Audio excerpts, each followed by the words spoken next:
Little has changed in the representation of women in the places where the big decisions are made. Executive teams, boardrooms and the federal cabinet. I mean, is that extraordinary? One woman. So let me start by just asking you initially, and if I get each of you to do this, to give me your perspective on what you think the continuing gender challenges are. How do you feel about them? What stands out as the really big issues for you? We're at a turning point in terms of where our world is and what we're doing to it, and if we don't do something very soon, then we're kind of over the precipice. It made me feel guilty. It's not my fault. It's not because of me, but it made me. I did feel very guilty as a male looking at those, thinking, my gosh. It doesn't matter what you lead. It's about what qualities can you bring to a team to move it forward. When you go through the position description, you only need to take out a few things, and what you realise is what you want is a manager, and that suddenly blows apart the whole field of who you could go at. We've got a systemic problem across society, I agree.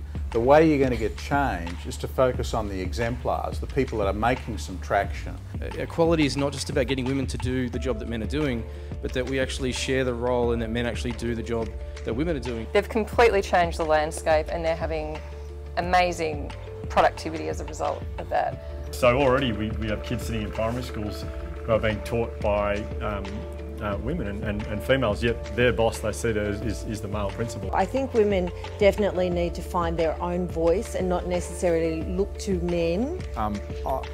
It's one of the things I'm learning in terms of how do you become a better leader, and that's knowing when to shut up and actually listen to people and let someone else come up with the idea and recognise it's not yours. I think the reason why there isn't an equal number of men and women in teaching is, quite frankly, the pay is so crap. And my vision for the future would be that we stop needing to ask that question. You know, we don't need to ask why do we need to bring women in, because it's understood.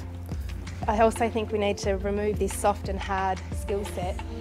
It's been referred to a few times and it's all about skills. I would call it sort of unconscious bias. I'm probably not even aware of what I don't do well.